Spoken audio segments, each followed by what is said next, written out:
సంస్మరణ సభలో పాల్గొంటున్నటువంటి అనేక మంది స్వాతంత్ర సమరయోధులు పెద్దలందరికీ, సోదరులకు, సోదరిమణులకు, ప్రధానంగా పరుచూరి హనుమంతరావు గారి సంస్మరణ సభ ఇది చంద్రరాజేశ్వరరావు గారి వృద్ధాశ్రమంలో మనం ప్రత్యేకంగా ఆలస్యంగానే జరుపుకుంటా ఉన్నాం. దీనికి సంబంధించి హనుమంతరావు గారి గుణగణాలు, వారి వ్యక్తిత్వం, వారి ఆలోచన సరళి, వారు అనుసరించిన విధానాలు, వారు అమలుపరిచినటువంటి పద్ధతులు, వీటన్నింటిపైన మనం ఓ రకంగా గుర్తు చేసుకుంటా ఉన్నాం, జ్ఞాపకం చేసుకుంటా ఉన్నాం. ఇది నిజంగా పరుచూరి హనుమంతరావు తోటి నాకు పెద్దగా ప్రత్యక్ష సంబంధం లేనప్పటికీ సిఆర్ ఫౌండేషన్ అప్పటి నుంచి కూడా నేను చూస్తూ ఉన్నాను. ఆయన నిబద్ధత, ఆయన పట్టుదల, ఆయన కార్యదీక్ష. ఈ సిఆర్ వృద్ధాశ్రమం అనేది ఒక ప్రత్యేకతను సంతరించుకోవాలి. ఈ రాష్ట్రంలో సిఆర్ తన సర్వస్వాన్ని సమాజానికి అంకితం చేశారు. ఆయన విద్యార్థి దశ నుంచే సమాజంలో మార్పు కొరకు సామాజిక స్పృహ కలిగినటువంటి ఒక ఆలోచన సరళిని ఆయన అనుసరిస్తూ వచ్చాడు. ఆయన జీవితమే సమాజానికి అంకితం చేశాడు. వారి పేరుతో ఒక ప్రత్యేకమైనటువంటి ప్రత్యేకతను సంతరించుకునే పత్రాల్లో మనం ఎంత చేసినా తక్కువే. అందుకనే వృద్ధాశ్రమే కాదు, నేను రాజశేఖర్ రీసెర్చ్ సెంటరు, లేకపోతే ఒక మంచి హాస్పిటల్ కూడా కట్టాలి. ఇక్కడ సిఆర్ ఫౌండేషన్లో ఒక హాస్పిటల్ ఉండడం ద్వారా మరింత ఈ ఆస్తులు ఉండేటువంటి వాళ్ళకి ఆరోగ్య సౌకర్యాన్ని కూడా ఏర్పాటు చేసినట్టుగా ఉంటుంది. ఇంకా ఇతర కార్యక్రమాలు కూడా ఉండాలనేటువంటిది ఆయన కోరుకునేవారు. నేను దాదాపుగా అన్ని సమావేశాలకు హాజరవుతూ రావడం జరిగింది. ఈ మధ్యకాలంలో నేను, నారాయణ గారు 2-3 దఫాలుగా వారి ఇంటి దగ్గర వెళ్ళి కలిసి వచ్చాం. ఆయన చాలా నిదానంగా, ఆయన మాట్లాడే తీరులోనే ఒక ఆప్యాయత, ఆయన చెప్పేదానికి చేసేదానికి ఒక పొంతన, ఒక సంబంధం.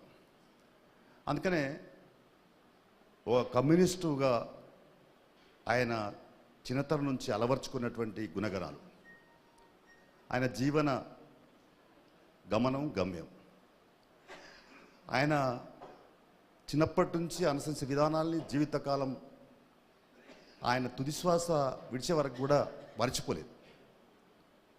ఆయన నిండుగా ప్రగతిశీల భావాల వైపు, అభ్యుదయ భావాల వైపు, ఈ సమాజంలో మార్పు రావాలనేటువంటి ఒక ఆలోచన, ఒక దృక్పథం.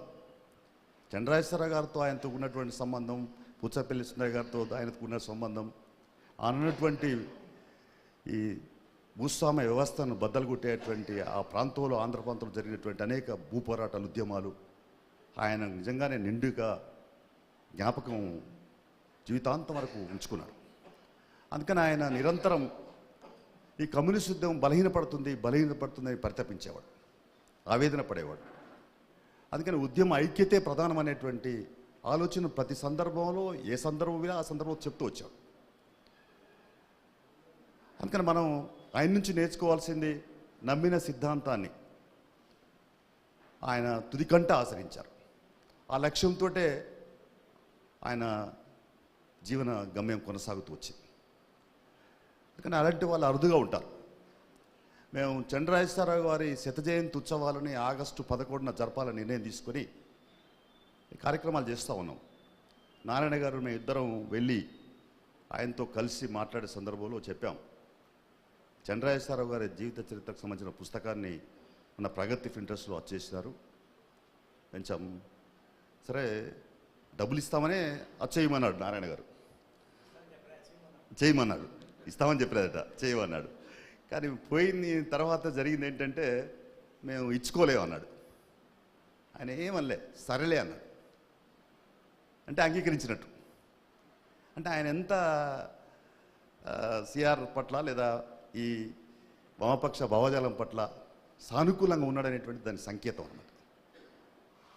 ప్రతి సందర్భంలో కూడా మనం ఏది మాట్లాడినా వినేవాడు, కానీ చెప్పింది మాత్రం తూచా తప్పకుండా ఆచరించడానికి ప్రయత్నం చేశారు.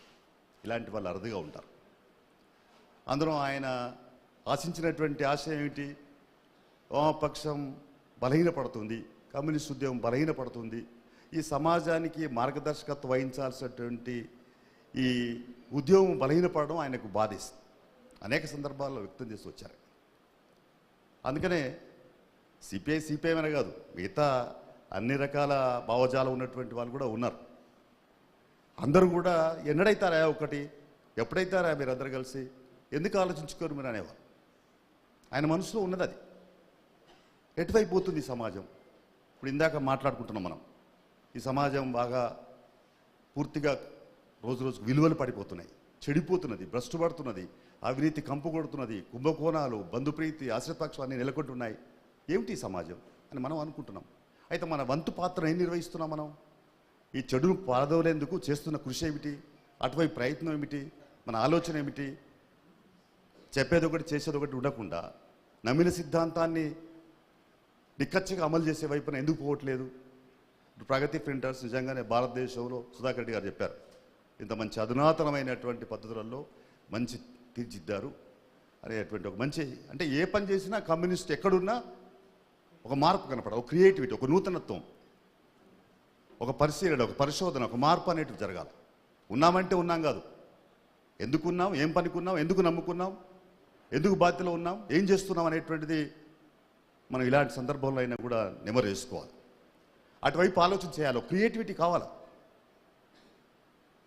మార్క్స్ కూడా చెప్పింది అదే, సిద్ధాంతం శాస్త్రీయమే, పరిస్థితులకు అనుగుణంగా మార్చుకోవాల్సిందే.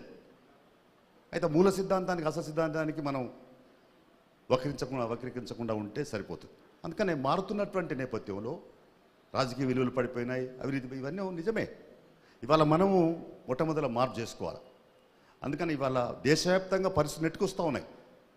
ఇలా వామపక్షాలు లేదా కమ్యూనిస్టులు, ప్రగతిశీల భావాలు గల వాళ్ళందరూ కూడా ఒక వేదిక మీదకి రావాల్సిన ఆవశ్యకత నొక్కి చెప్తున్నాయి, భౌతిక పరిస్థితులకు చెప్తున్నాయి.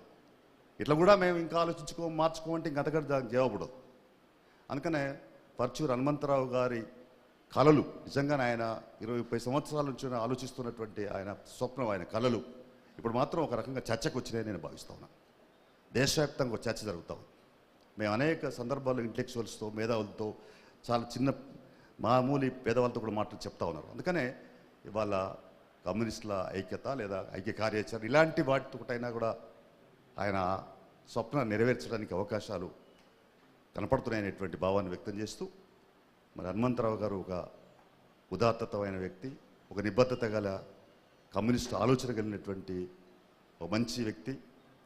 అలాంటి వాళ్ళు అరుదుగా ఉంటారు.